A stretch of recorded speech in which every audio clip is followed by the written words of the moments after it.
Em 29 de abril de 1945, tropas do 7º Exército dos EUA entraram em Dachau, o primeiro campo de concentração construído pelo regime nazista.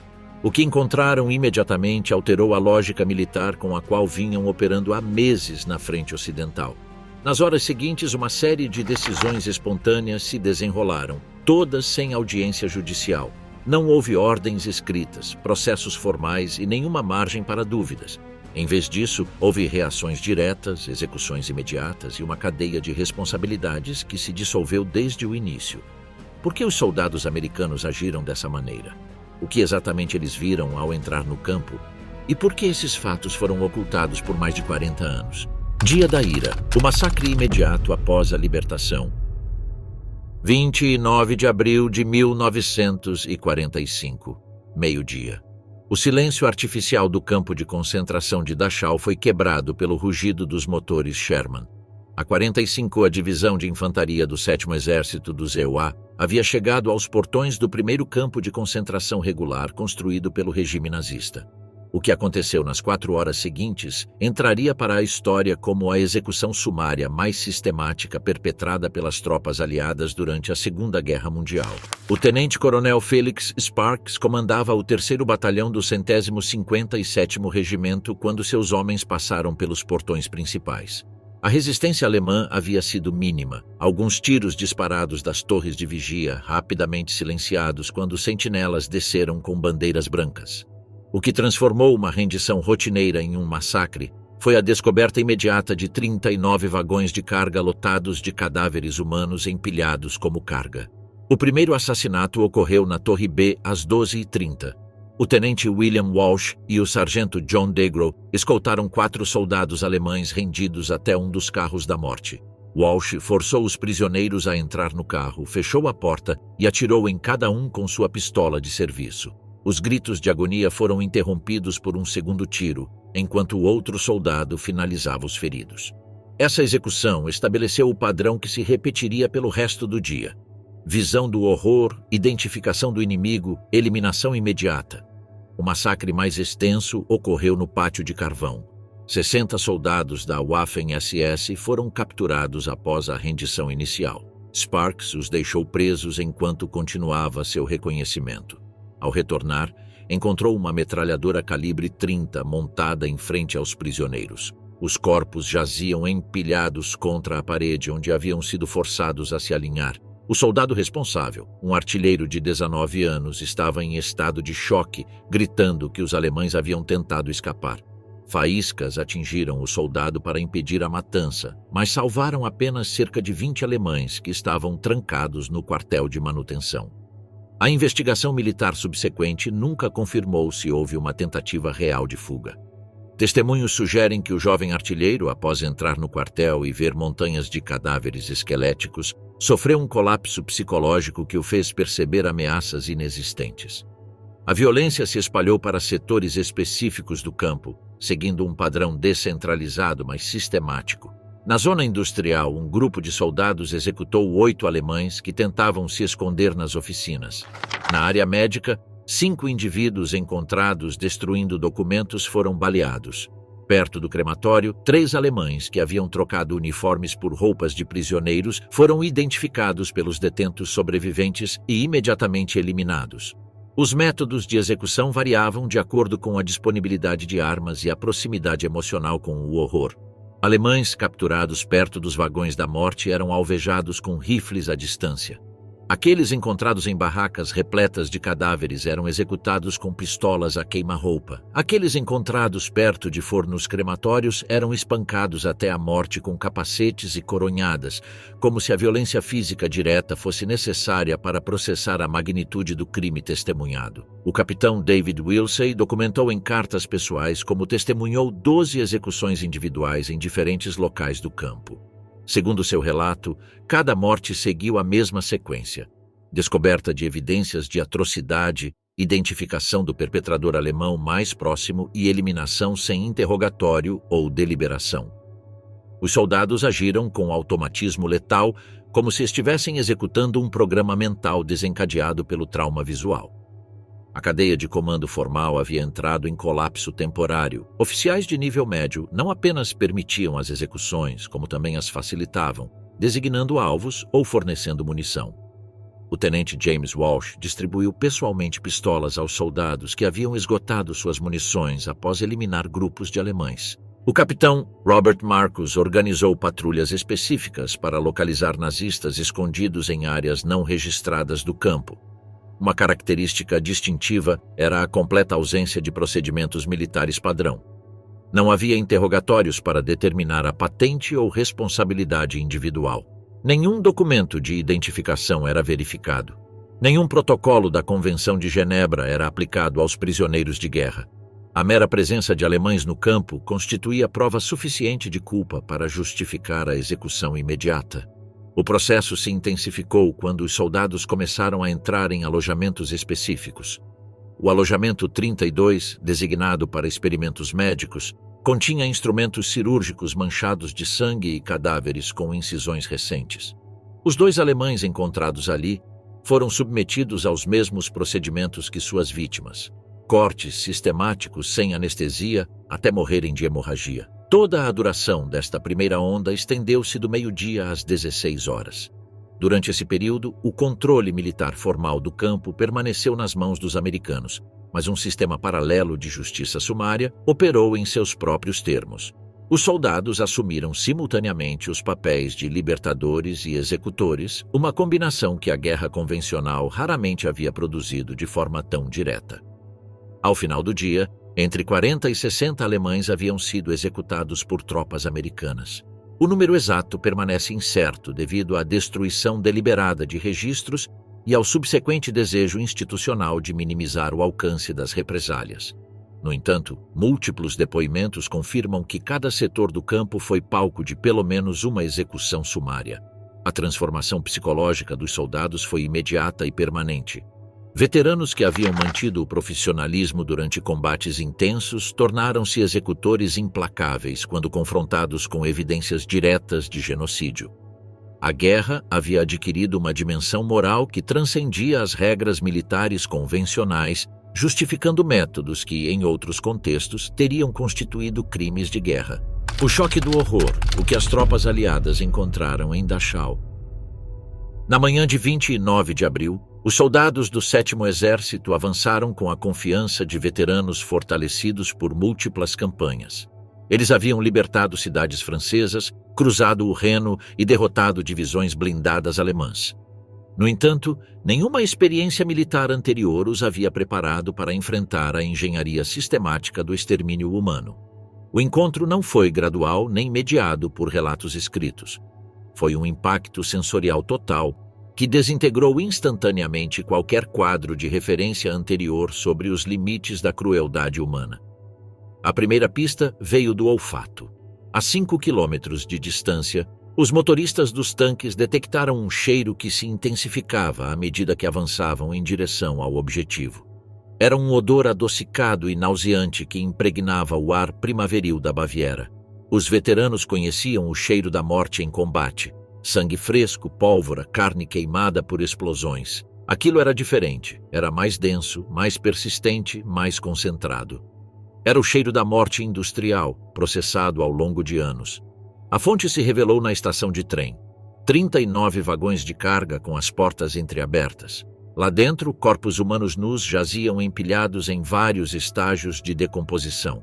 Alguns mumificados pelo frio, outros inchados por gases putrefatos. Muitos exibiam expressões de terror eternamente fixadas, olhos abertos que pareciam encarar acusadoramente os libertadores. Não eram soldados que haviam tombado em combate. Eram seres humanos deliberadamente reduzidos a esqueletos antes de suas mortes. Os cadáveres exibiam padrões de inanição que desafiavam a compreensão médica. Costelas eram visíveis sob a pele translúcida, membros reduzidos a ossos e tendões, barrigas afundadas até a coluna. O soldado John Lee descreveu mais tarde como alguns permaneceram em posições que sugeriam a morte durante tentativas desesperadas de fuga. Mãos agarradas a tábuas, corpos retorcidos em direção a portas, rostos voltados para aberturas inexistentes. Ao penetrar no complexo principal, a magnitude do horror multiplicou-se exponencialmente. Outros cadáveres jaziam espalhados pelos corredores entre os alojamentos, alguns nus, outros cobertos de trapos. Os corpos jaziam onde haviam caído, sem que ninguém se desse ao trabalho de enterrá-los. As mortes haviam ocorrido em tão grande número nos últimos dias que o sistema de descarte de evidências entrou em colapso total. Os alojamentos revelavam as dimensões reais do genocídio. Espaços projetados para 200 pessoas abrigavam mais de 1.600. Os beliches de madeira, empilhados em 3 níveis de altura, careciam de qualquer item básico de sobrevivência. Sem colchões, cobertores ou travesseiros, os prisioneiros dormiam em tábuas nuas quando conseguiam dormir. O chão estava coberto de excremento humano fermentado há meses. Excrementos, vômito, urina e sangue, formando uma pasta que grudava em suas botas. Os sobreviventes apresentavam um quadro que transcendia qualquer categoria conhecida de sofrimento humano. 30.000 pessoas foram reduzidas a esqueletos ambulantes, com olhares vazios e movimentos autômatos. Haviam perdido habilidades básicas de comunicação, limitando-se a estender as mãos trêmulas em gestos universais de súplica. Seus corpos exibiam evidências de anos de desnutrição sistemática, dentes faltando, cabelos ralos, pele enrugada prematuramente, membros atrofiados pelo desuso. O tenente William Cowling relatou como a experiência produziu uma sensação de irrealidade, como testemunhar um pesadelo extremo demais para ser autêntico. A mente humana, explicou ele, carecia de mecanismos para processar tamanha crueldade concentrada.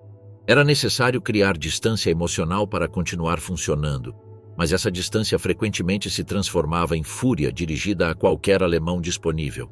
O crematório acrescentou uma dimensão técnica ao horror. Os fornos continham restos mortais da última cremação, realizada horas antes da chegada dos aliados. Montanhas de cinzas humanas se acumulavam em recipientes de metal ao lado dos fornos. Os nazistas tentaram eliminar as evidências até o último momento, mas a taxa de mortalidade superou a capacidade de incineração. Uma sala adjacente continha uma câmara hermética com chuveiros falsos, evidenciando o planejamento sistemático do extermínio. As reações dos soldados seguiram padrões psicológicos previsíveis, mas extremos. Alguns experimentaram colapsos emocionais imediatos, choro incontrolável, vômitos até a exaustão e imobilidade temporária devido ao choque. Outros desenvolveram reações furiosas que os levaram a procurar imediatamente os responsáveis por vingança física. Um terceiro grupo adotou uma frieza protetora que os transformou em executores eficientes da justiça sumária. O capitão David Wilsey documentou como encontrou instrumentos cirúrgicos manchados de sangue em salas de experimentos médicos, ao lado de cadáveres com incisões recentes que evidenciavam tortura sistemática disfarçada de pesquisa científica. A visão de crianças esqueléticas com ferimentos experimentais provocou explosões de violência em vários soldados, que imediatamente se voltaram contra qualquer alemão presente. Essa transformação psicológica alterou fundamentalmente os códigos de combate que guiaram essas tropas durante toda a guerra. Os protocolos de tratamento de prisioneiros elaborados para conflitos entre exércitos regulares mostraram-se inadequados diante das evidências de genocídio sistemático. A resposta não foi calculada nem planejada. Foi instintiva, visceral e direcionada à eliminação de qualquer vestígio do sistema responsável. O encontro em Dachau redefiniu a guerra para esses soldados. Eles não estavam mais lutando contra um exército inimigo, mas contra uma ideologia que havia transformado o assassinato em massa em política de Estado. A libertação do campo representou não apenas uma vitória militar, mas um confronto direto com o mal absoluto que exigia respostas igualmente absolutas. A arquitetura do sofrimento, Dachau como sistema de repressão. O campo de concentração de Dachau surgiu como a manifestação arquitetônica de uma ideologia que planejava sistematicamente a eliminação de seus inimigos políticos. Inaugurado em 22 de março de 1933, representou o primeiro experimento nazista de engenharia social repressiva, o laboratório onde foram projetados métodos que mais tarde seriam exportados para todo o sistema de campos de concentração do Reich. Ao longo de 12 anos, evoluiu de um centro de detenção política para um complexo industrial de extermínio por exaustão. Theodor Eicke, nomeado comandante em junho de 1933, transformou Dachau no modelo organizacional definitivo. Eicke desenvolveu um sistema abrangente baseado em 3 princípios: terror preventivo por meio de punições desproporcionais, desumanização progressiva por meio da eliminação da identidade individual e exploração do trabalho com o objetivo de acelerar a morte. Seu regulamento interno, disciplina e ordem do campo tornou-se o manual operacional replicado em todos os campos subsequentes. O terror preventivo operava por meio de punições brutais para infrações menores. Falar sem permissão resultava em 25 chicotadas administradas em público. Olhar diretamente para um guarda levava ao isolamento em celas sem ventilação por semanas. Qualquer gesto interpretado como resistência resultava em execução sumária na frente de outros prisioneiros. O objetivo não era corrigir o comportamento, mas sim enfraquecer psicologicamente os detentos, transformando-os em autômatos obedientes, incapazes de resistência organizada. A desumanização começou na entrada, com a eliminação sistemática de toda a identidade pessoal. Os prisioneiros perdiam seus nomes, substituídos por números tatuados ou costurados em seus uniformes. Pertences pessoais, fotos de família, cartas e objetos religiosos eram confiscados. O uniforme listrado apagava as distinções individuais, transformando milhares de pessoas em uma massa uniforme e intercambiável. Esse processo apagava deliberadamente a humanidade em preparação para a aniquilação física. A estrutura física refletia essa filosofia de controle total. O complexo era dividido em zonas com funções específicas, porém interligadas. A área administrativa processava a papelada que transformava seres humanos em estatísticas. Os alojamentos residenciais eram dispostos de forma a facilitar a vigilância constante a partir de torres estrategicamente posicionadas. A zona industrial expandia-se de acordo com as necessidades do regime nazista, transformando o trabalho em instrumento de tortura. O sistema de trabalho constituía o mecanismo central do extermínio gradual.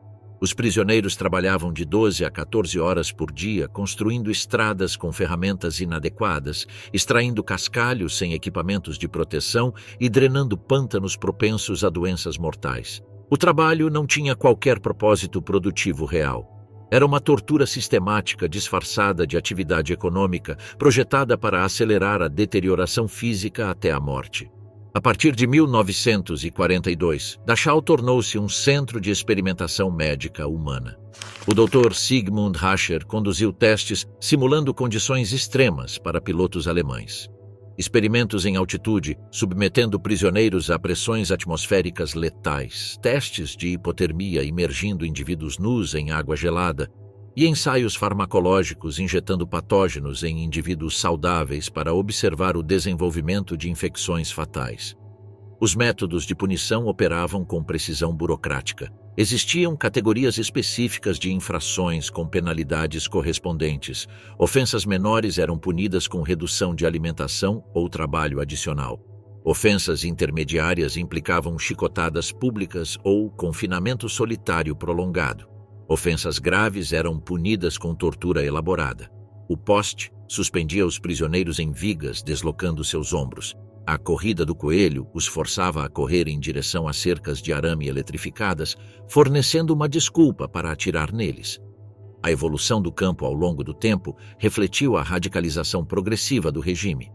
Durante seus primeiros anos, concentrou-se em inimigos políticos alemães, comunistas, social-democratas e sindicalistas. A partir de 1935, incorporou grupos antissociais, testemunhas de Jeová, homossexuais, ciganos e vagabundos. Com a guerra, iniciou-se a internacionalização. Prisioneiros soviéticos, combatentes da resistência francesa, guerrilheiros iugoslavos e intelectuais tchecos. A área médica funcionava oficialmente para manter a saúde dos internos, mas na verdade servia como laboratório para tortura científica. Amputações eram realizadas sem anestesia para estudar técnicas cirúrgicas, esterilizações por radiação eram usadas para testar o controle populacional e injeções experimentais de drogas letais eram usadas para analisar seus efeitos em organismos enfraquecidos. Esses procedimentos não tinham justificativa médica. Eram tortura sistemática disfarçada de pesquisa. As execuções faziam parte do cotidiano do regime. Inicialmente realizadas no pátio do bunker, uma prisão interna para rebeldes, um campo de tiro especial foi posteriormente construído para execuções em massa. Entre 1941 e 1942, mais de 4.000 prisioneiros de guerra soviéticos foram executados ali após a invasão da União Soviética. As execuções obedeciam a procedimentos burocráticos: seleção, documentação, eliminação física e registro estatístico. Dachau também servia como centro administrativo, coordenando uma rede de 140 subcampos espalhados pelo sul da Alemanha. De lá, eram organizadas transferências, seleções para extermínio em outros centros e ordens para campos subordinados. Seu escritório central mantinha registros meticulosos de admissões, punições, mortes e liberações, mantendo arquivos detalhados documentando todos os aspectos do processo sistemático de extermínio. Cada um desses subcampos estava ligado à produção de guerra alemã. Allach, por exemplo, era uma fábrica da BMW onde prisioneiros trabalhavam na fabricação de motores de aeronaves. Em Mühldorf, túneis foram construídos para armas secretas. A taxa de mortalidade em alguns desses subcampos ultrapassava 40%, tornando a rede dependente de Dachau um sistema autônomo de extermínio de mão de obra. O layout do campo principal seguia um desenho geométrico estritamente racional. Um eixo central partia da entrada do crematório, passando pelas áreas administrativas, quartéis e áreas de punição. Esse layout não era acidental. Foi projetado para otimizar a movimentação dos prisioneiros sob vigilância constante. As torres de guarda, alinhadas em intervalos regulares, proporcionavam cobertura visual sem pontos cegos.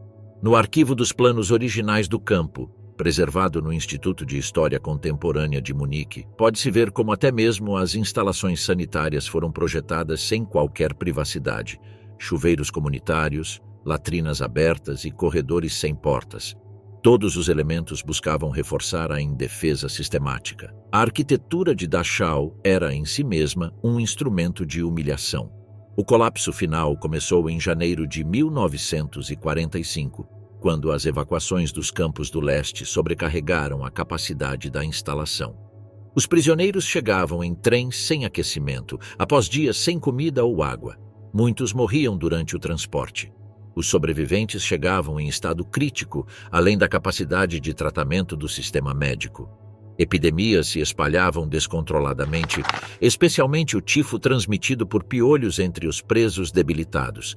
Execuções preventivas eram realizadas antes das evacuações. Prisioneiros doentes ou incapazes de marchar eram eliminados para não atrasar a transferência. Registros médicos encontrados após a libertação contêm anotações como inapto suprimido. Esses documentos confirmam que a seleção para o extermínio continuou mesmo nos últimos dias do regime. O último comandante do campo, Eduard Weiter, ordenou a queima de documentos e arquivos pouco antes de fugir. As chamas consumiram parte da ala administrativa, mas nem todos os registros foram destruídos.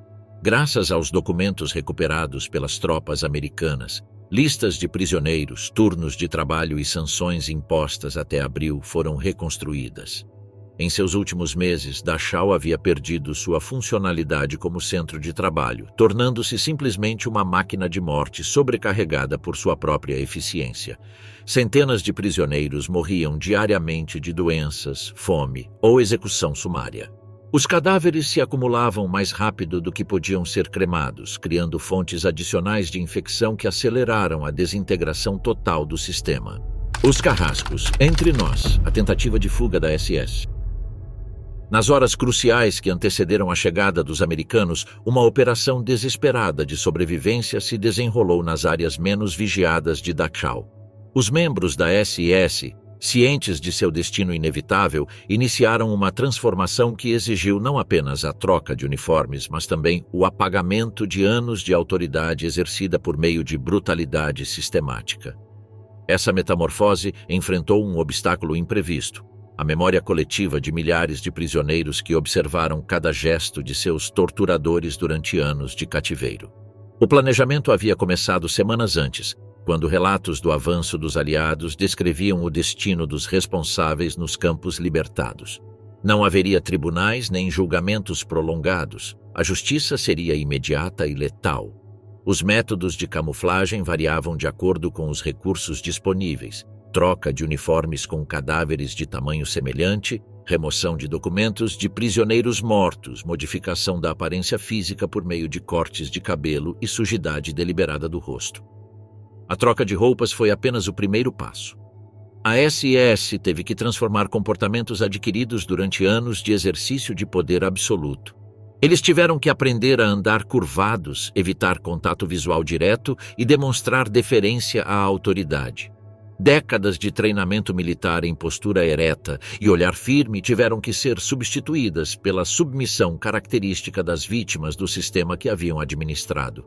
No entanto, esses esforços enfrentaram a precisão implacável da memória traumática. Os sobreviventes conheciam vozes específicas, cicatrizes específicas, tiques nervosos individuais, modos de andar característicos. Lembravam-se de quem liderava as seleções para a execução, de quem distribuía rações insuficientes como punição, de quem ordenava a tortura no bunker. Quando soldados americanos pediam ajuda para distinguir entre prisioneiros genuínos e nazistas disfarçados, a resposta era imediata e letal. A primeira descoberta envolveu um homem tentando se passar por prisioneiro político alemão. Sua postura excessivamente ereta e mãos excessivamente limpas despertaram suspeitas iniciais. Quando os presos o examinaram, vários o identificaram como o SS Unterscharführer, responsável pela distribuição de alimentos, conhecido por reduzir deliberadamente as rações como punição coletiva. Sua execução foi imediata, espancado até a morte com ferramentas que os prisioneiros haviam escondido para esse fim. Outro caso envolveu um indivíduo com documentos de identidade pertencentes a um prisioneiro tcheco falecido. Sua incapacidade de responder em tcheco o denunciou imediatamente. Sobreviventes tchecos confirmaram que conheciam o verdadeiro portador daquele documento, que havia morrido semanas antes de tuberculose. O impostor foi identificado como um guarda que supervisionava execuções no pátio do bunker, responsável por pelo menos 50 mortes documentadas por diversas testemunhas. Métodos de verificação desenvolvidos espontaneamente revelaram um profundo conhecimento de técnicas de camuflagem. Os prisioneiros examinavam as mãos em busca de calos decorrentes de trabalho manual, verificavam a deterioração dentária devido à desnutrição e observavam reações instintivas a comandos em alemão. Os verdadeiros detentos haviam desenvolvido respostas automáticas de submissão que os impostores não conseguiam reproduzir de forma convincente. Soldados americanos rapidamente verificaram a eficácia dessas identificações. Em vários casos, confrontaram os réus com provas específicas, datas exatas das punições, nomes de vítimas específicas, descrições de métodos de tortura individualizados. A precisão era detalhada demais para ser fabricada, convencendo os libertadores a prosseguir com execuções sumárias com base apenas no depoimento dos sobreviventes. Outra técnica empregada pelos prisioneiros era reproduzir as rotinas diárias do campo. Os suspeitos recebiam ordens para se alinharem ou responderem a comandos em alemão. A maneira como obedeciam às instruções revelava seu treinamento prévio. Vários infiltrados eram descobertos adotando posturas rígidas ou assumindo posições reservadas para a equipe de comando. Alguns homens da SS tentaram escapar completamente usando túneis de drenagem, aberturas em cercas de arame farpado ou adentrando a mata durante a confusão final. Muitos foram capturados por patrulhas americanas ou entregues por civis alemães que temiam represálias por abrigarem criminosos de guerra. Na estação ferroviária de Dachau, 4 indivíduos vestidos como ferroviários foram presos por não conseguirem explicar sua presença. Um deles havia trabalhado como supervisor de transportes de prisioneiros de Buchenwald. Ao mesmo tempo, os detentos selaram saídas secundárias do campo e bloquearam entradas secretas com materiais improvisados. Isso impediu a fuga de pelo menos 8 membros da SS que tentavam escapar à paisana pela área do crematório. Houve também tentativas de se disfarçarem de pessoal médico ou pacientes. Nas salas de cirurgia, soldados aliados encontraram 2 oficiais da SS se passando por auxiliares de enfermagem. Um deles foi identificado por uma enfermeira tcheca por uma cicatriz no pescoço e executado logo depois. Em outro caso, um oficial foi encontrado na cozinha do campo vestindo um jaleco branco roubado e um triângulo costurado falsamente em seu uniforme. Os prisioneiros organizados criaram patrulhas sistemáticas, vasculhando cada alojamento em busca de infiltrados. Esses grupos conseguiam distinguir não apenas homens comuns da SS, mas também capos, colaboradores e prisioneiros que haviam participado voluntariamente da repressão. Postos de controle foram estabelecidos em cada setor do campo, onde os detentos eram obrigados a se identificar, mostrar as palmas das mãos e responder a perguntas sobre sua rotina. O processo de identificação dependia de detalhes aparentemente insignificantes, mas reveladores. A maneira como seguravam os utensílios de cozinha, reações involuntárias a sons específicos e amplo conhecimento das rotinas internas do campo. Os verdadeiros prisioneiros haviam desenvolvido comportamentos de sobrevivência específicos que os impostores não conseguiam imitar. Essa proximidade forçada entre carrascos e vítimas, projetada para maximizar o controle e a humilhação, tornou-se uma garantia de que não haveria escapatória quando chegasse a hora do acerto de contas. Os menores sinais tornaram-se critérios definitivos. A forma como uma colher era segurada, a reação ao ouvir uma sirene, o conhecimento da disposição interna do quartel, qualquer coisa podia denunciar um impostor. Em pelo menos 8 ocasiões, essas observações permitiram a identificação precisa de nazistas disfarçados de prisioneiros. Erros eram inevitáveis, mas mínimos. Pelo menos 2 prisioneiros autênticos foram executados por erro de identidade, mas a precisão geral do sistema era notavelmente alta. Civis alemães na vila também entregaram suspeitos, temendo represálias dos aliados por abrigarem criminosos. Alguns chegaram com as mãos amarradas, alegando terem sido pegos escondidos em celeiros ou porões. Prisões fora do campo também foram documentadas. Nos arredores de Passing, a 6 quilômetros de distância, um SS ferido foi encontrado escondido em um estábulo por camponeses locais. Uma fotografia divulgada pelos soldados o denunciou. 3 testemunhas húngaras confirmaram sua identidade. Ele foi executado na hora.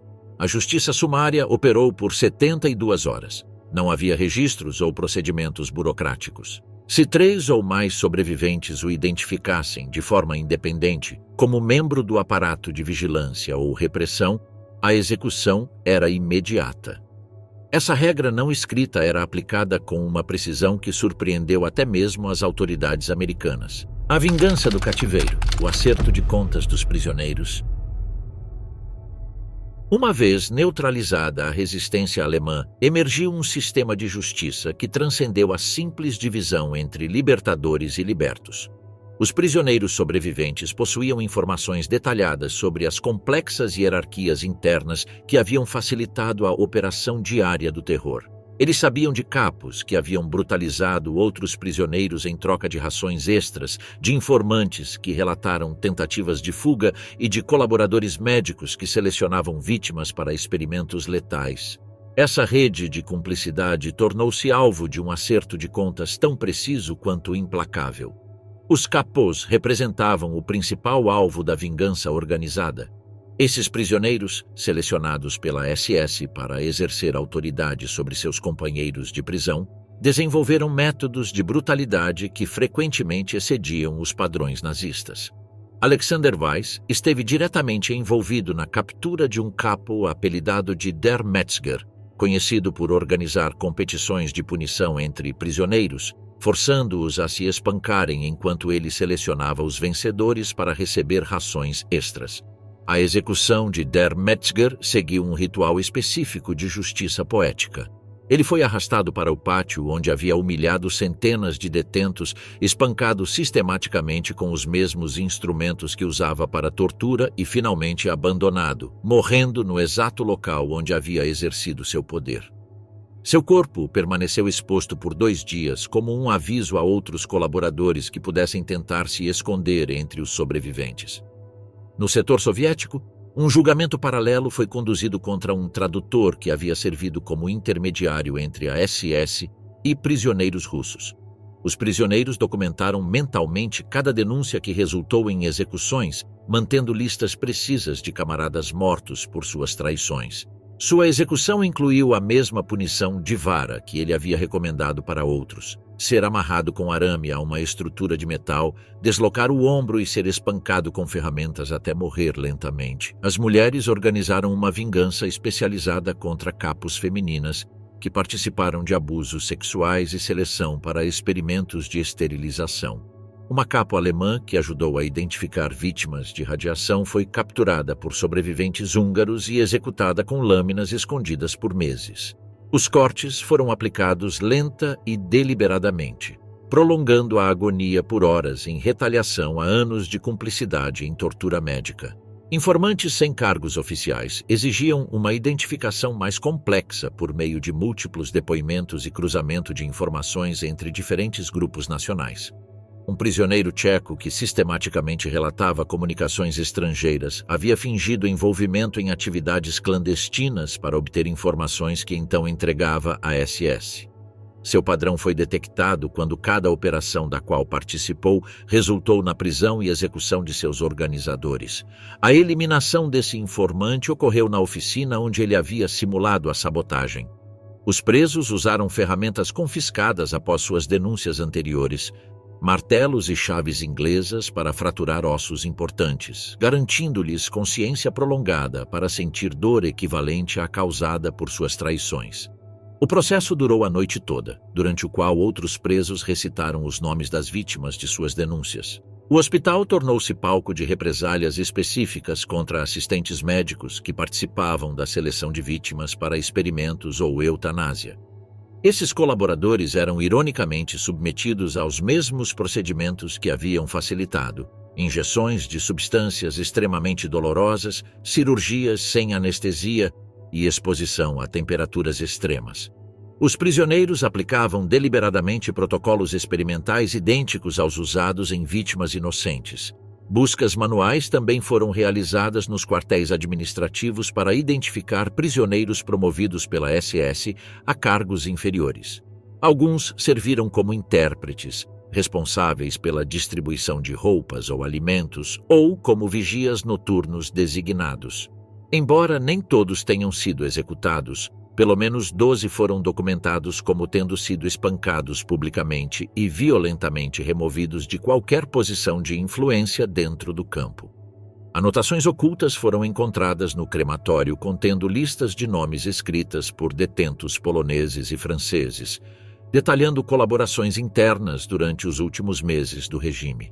Essas listas foram usadas como base para a formação de pequenos tribunais de campo improvisados, onde pelo menos 3 prisioneiros debatiam brevemente o grau de responsabilidade do acusado antes de proferir uma sentença direta. Um dos casos mais bem documentados foi o de um ex-boxeador alemão que serviu como capo da disciplina física. Ele havia sido recrutado pela SS por sua habilidade de controlar prisioneiros soviéticos. Após a libertação, foi forçado a lutar contra um grupo de detentos como forma de humilhação pública. Derrotado e desfigurado, foi enforcado na porta de seu próprio quartel. Os soldados americanos adotaram uma política de não intervenção nesses processos internos. Oficialmente, mantinham o controle do campo, mas, na prática, permitiam que os sobreviventes organizassem seus próprios mecanismos de justiça. Essa permissividade refletia tanto limitações práticas quanto considerações morais. As tropas careciam de informações sobre hierarquias internas complexas e dependiam do conhecimento das vítimas para identificar responsabilidades individuais. Os métodos de execução refletiam simbolismos específicos associados a crimes específicos. Capos que haviam sido submetidos à fome eram forçados a consumir substâncias não comestíveis até a morte. Informantes que relatavam tentativas de fuga eram enforcados com as mesmas cordas usadas em execuções anteriores. Colaboradores médicos eram submetidos a procedimentos idênticos aos usados em vítimas experimentais.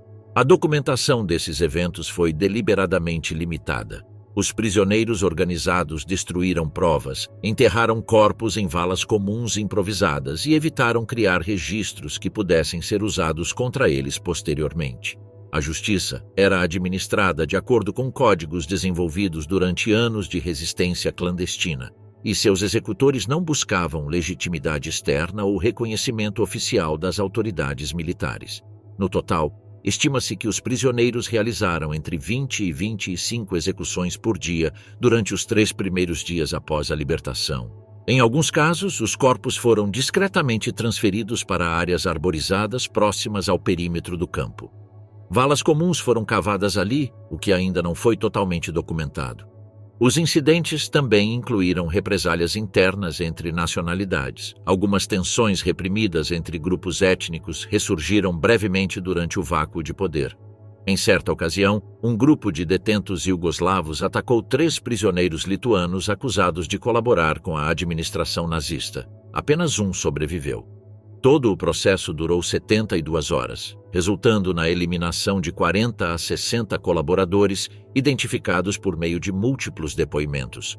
Ao final, uma nova hierarquia emergiu entre os sobreviventes, baseada na resiliência demonstrada durante o cativeiro. Aqueles que mantiveram a solidariedade sob extrema pressão assumiram a liderança natural na organização da vida pós-cativeiro, enquanto aqueles que sobreviveram por cumplicidade foram eliminados ou marginalizados permanentemente. Esse expurgo interno revelou dimensões do sistema de campos de concentração ausentes nas narrativas oficiais de libertação. Dachau não era apenas um lugar onde alemães torturavam estrangeiros, mas um ecossistema complexo onde as vítimas também desenvolviam mecanismos de colaboração e resistência. A libertação proporcionou uma oportunidade de acertar contas não apenas com os carrascos oficiais, mas também com aqueles que facilitavam sua própria sobrevivência às custas de outros prisioneiros. Dachau após o acordo final. O campo convertido em um tribunal de guerra. Após o massacre inicial e a estabilização do local pelo exército dos EUA, Dachau não foi desmantelado nem fechado. Em vez disso, o antigo campo de concentração foi reaproveitado como base operacional para funções militares e judiciais. Por 3 anos, tornou-se o principal centro de julgamento de crimes nazistas cometidos em campos de concentração, particularmente aqueles não investigados pelo Tribunal de Nuremberg.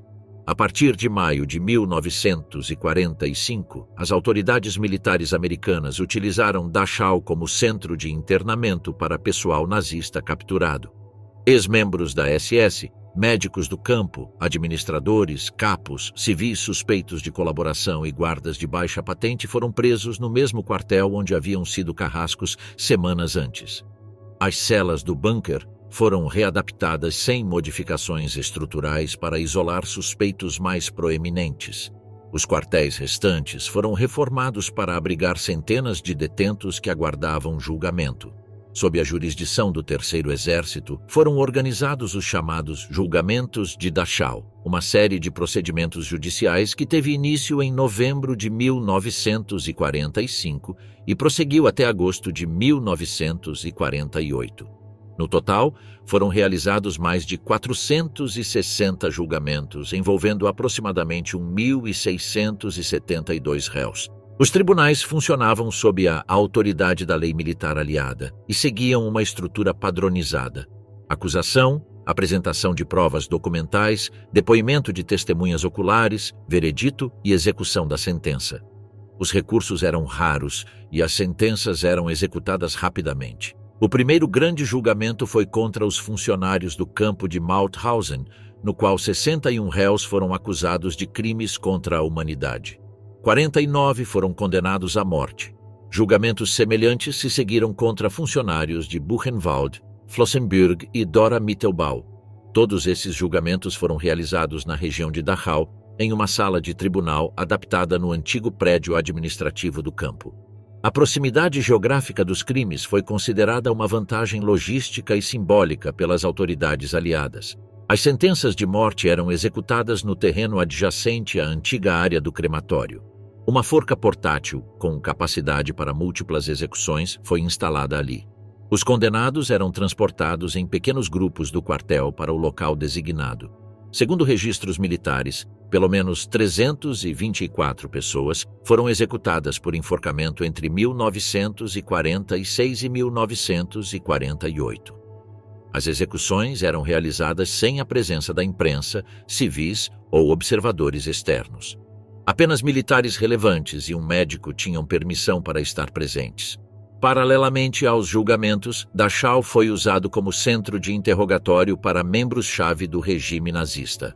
A seção G2 do Departamento de Inteligência Militar estabeleceu escritórios dentro do campo, de onde coordenava entrevistas, análise de documentos e coleta de informações sobre as estruturas operacionais da SS, a localização de cientistas úteis e redes clandestinas ainda ativas.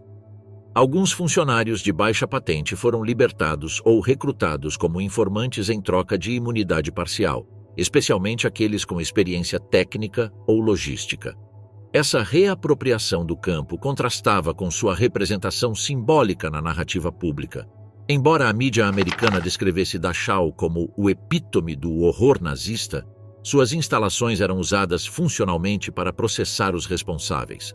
Nenhuma adaptação significativa foi feita para transformar o espaço em um memorial. As torres de vigia permaneceram de pé, os quartéis permaneceram em uso e o crematório permaneceu fechado, mas intacto. Em relatórios operacionais internos, Dachau foi descrito como um centro de justiça de campo, o que permitiu justificar seu uso generalizado sem a necessidade de intervenção civil.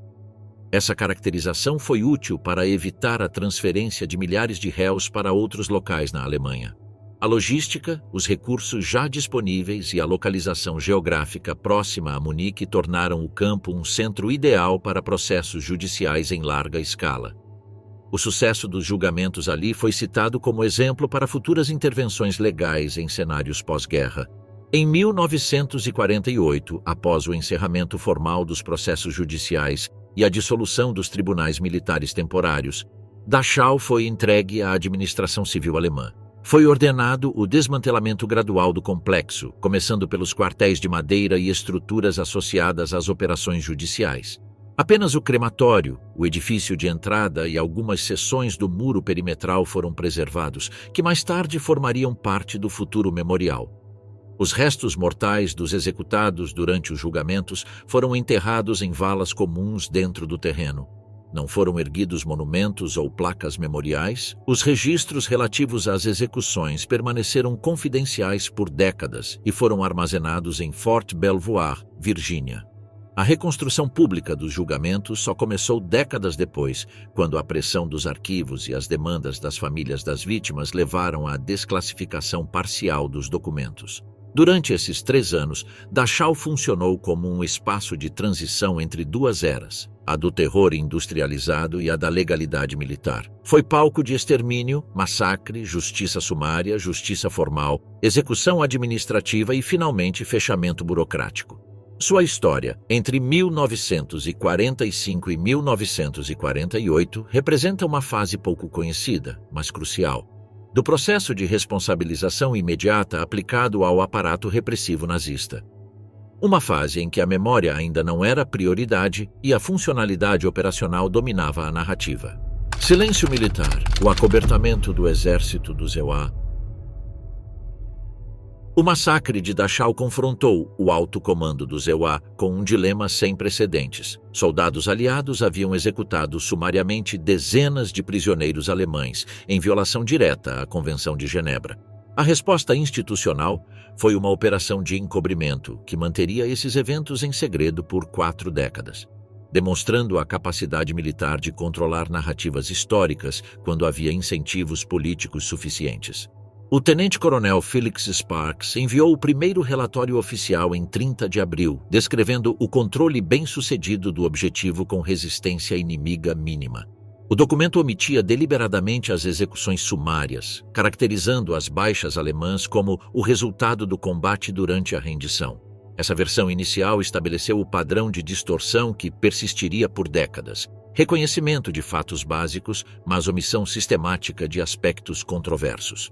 O general Dwight D. Eisenhower recebeu telegramas internos em 2 de maio mencionando incidentes envolvendo prisioneiros alemães, sem especificar sua natureza exata. Eisenhower, responsável pelo colapso total do Reich, delegou a investigação a comandos regionais sem solicitar detalhes imediatos. Essa delegação permitiu que autoridades locais controlassem o escopo e a direção de qualquer revisão subsequente dos eventos. O general George S. Patton, assumiu a responsabilidade pela avaliação in loco, visitando Dachau em 5 de maio. Sua reação foi categórica. Qualquer ação tomada pelas tropas americanas havia sido justificada pelas circunstâncias descobertas. Patton adotou uma filosofia que priorizava os resultados em detrimento dos procedimentos, considerando os métodos empregados secundários em comparação com a magnitude dos crimes alemães descobertos. O protocolo interno do Terceiro Exército estipulava que todas as execuções de prisioneiros deveriam ser relatadas em até 24 horas, mas esse procedimento foi deliberadamente ignorado. Documentos internos indicam que pelo menos 5 oficiais de nível médio assinaram relatórios falsificados que omitiam menção explícita às execuções. O capitão Raymond Dumont, suboficial de inteligência, foi um dos responsáveis pela elaboração de memorandos que tendiam a eufemismos como neutralização hostil não programada. A pressão de organizações internacionais e de correspondentes de guerra que ouviram rumores forçou o exército a ordenar uma investigação formal em junho. O tenente-general Joseph T. McNarney foi encarregado de revisar todos os aspectos da libertação. Sua investigação operou sob restrições implícitas. Ele não entrevistou soldados rasos que eram testemunhas diretas, não buscou depoimentos de sobreviventes que testemunharam os eventos e não tentou quantificar com precisão o número de alemães executados. O relatório de McNarney, concluído em agosto, documentou objetivamente fatos importantes. Confirmou execuções de soldados alemães após sua rendição, identificou os oficiais responsáveis e descreveu as circunstâncias emocionais que as motivaram. Concluiu inequivocamente que as regras de guerra estabelecidas por tratados internacionais haviam sido violadas. No entanto, recomendou que não se processasse pessoal americano, argumentando que circunstâncias excepcionais justificavam as ações tomadas. Entre os anexos confidenciais do relatório, havia um documento intitulado Implicações Políticas dos Processos contra as Tropas de Libertação, redigido por assessores do Estado-Maior Conjunto. O documento alertava que a abertura de julgamentos pelas execuções de Dachau poderia ter efeitos devastadores na percepção internacional dos Estados Unidos como uma força civilizadora na Europa. Esse argumento foi fundamental para que McNarney arquivasse o relatório como material restrito classe A. Patton adotou imediatamente as recomendações, emitindo uma ordem geral em 6 de setembro, encerrando oficialmente a investigação. A ordem declarou a ausência de provas de má conduta, atribuindo os rumores de execuções sumárias a confusões durante o combate ou a propaganda inimiga destinada a desacreditar as forças aliadas. Essa versão se consolidou como a narrativa oficial que persistiria por décadas. A implementação do encobrimento exigiu medidas específicas de controle de informações. Todos os documentos relacionados foram classificados como material sensível de segurança nacional. Os agentes envolvidos receberam ordens explícitas para não discutir os fatos com jornalistas, historiadores ou militares não diretamente envolvidos. Foi estabelecido um monitoramento sistemático para detectar vazamentos não autorizados. O Departamento de Guerra emitiu uma circular interna, documento 117B, restringindo o uso do termo Dachau em relatórios do pós-guerra relacionados a medidas disciplinares. Os escritórios de relações públicas foram instruídos a omitir a menção ao incidente em materiais de imprensa, livros didáticos oficiais de história e campanhas de premiação. O uso do termo só foi autorizado em contextos de liberação humanitária. Correspondentes de guerra enfrentaram obstáculos sistemáticos: negação de acesso a testemunhas, atrasos no fornecimento dos documentos solicitados e questionamentos sobre seu patriotismo quando persistiam em investigações delicadas. Vários jornalistas foram transferidos quando suas investigações se aproximaram demais da verdade sobre eventos controversos em Dachau. Um relatório confidencial do Corpo de Contra-Inteligência, CIC, datado de julho de 1945, alertou sobre possíveis ações de justiça sumária realizadas sem supervisão do comando em pelo menos 2 outras instalações, mas foi arquivado sem acompanhamento como casos de impacto limitado. Esse precedente demonstra que o encobrimento de Dachau não foi um caso isolado, mas parte de uma estratégia mais ampla para evitar litígios pós-guerra contra as tropas aliadas. O silêncio perdurou efetivamente até a década de 1970, quando mudanças geracionais na liderança militar e novas preocupações com a transparência governamental criaram pressão para a revisão de episódios confidenciais. Os movimentos pelos direitos civis aumentaram a conscientização pública sobre abusos de autoridade, criando um ambiente receptivo ao questionamento de ações oficiais até então não contestadas. Em 1980, o Dr. Howard Buchner publicou A Hora do Vingador, um relato detalhado dos eventos testemunhados, incluindo nomes, datas e descrições específicas dos métodos empregados. Embora inicialmente recebido com ceticismo, o livro motivou investigações jornalísticas que corroboraram seu conteúdo, gerando pressão pública para reconsiderar as políticas gerais de classificação. Buchner, um médico militar alocado em Dachau, também incluiu facsímiles de prontuários médicos originais e desenhos anatômicos documentando ferimentos de bala incompatíveis com combate, reforçando a autenticidade de seu depoimento. A editora enfrentou pressão legal do Departamento de Defesa, embora não tenha conseguido impedir a publicação devido às leis de direitos civis do Colorado, onde o autor residia. Em 1986, 41 anos depois, o relatório McNarney foi parcialmente desclassificado sob pressão de organizações de direitos humanos. O documento confirmou oficialmente o que havia sido rumoreado por décadas. Soldados americanos executaram sumariamente prisioneiros alemães em Dachau, e o fato havia sido deliberadamente acobertado por décadas. A desclassificação gerou um debate público sobre a moralidade das ações e a justificativa para o subsequente encobrimento. Historiadores militares argumentaram que as execuções, embora tecnicamente ilegais, eram compreensíveis dadas as circunstâncias. Especialistas em direito internacional sustentaram que nenhuma circunstância justificava violações da Convenção de Genebra. Os veteranos estavam divididos entre aqueles que defendiam as ações como justiça poética e aqueles que lamentavam a mancha no histórico militar dos EUA. O Senado dos EUA solicitou uma revisão arquivística de outros relatórios militares lacrados entre 1945 e 1950, o que levou à descoberta de documentos suplementares sobre Dachau, armazenados em Fort Belvoir, Virgínia. No entanto, o processo completo de desclassificação foi paralisado após a constatação de que algumas fontes citadas permaneciam vivas e sob proteção de identidade militar. O legado do encobrimento transcendeu o episódio específico e se tornou um precedente para o tratamento de informações sensíveis em operações militares.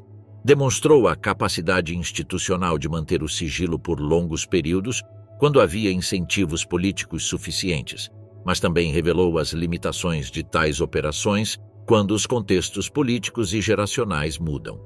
A verdade sobre Dachau finalmente veio à tona não por decisão institucional, mas por pressão externa e mudanças culturais que tornaram o silêncio insustentável.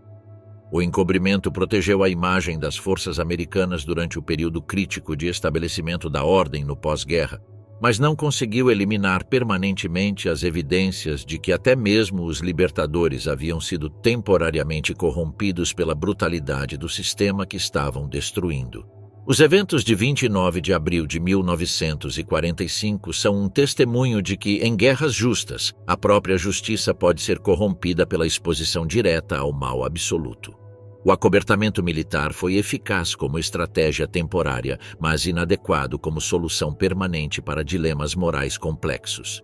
A verdade histórica, embora adiada por décadas, acabou encontrando maneiras de emergir quando as condições políticas e culturais a tornaram inevitável.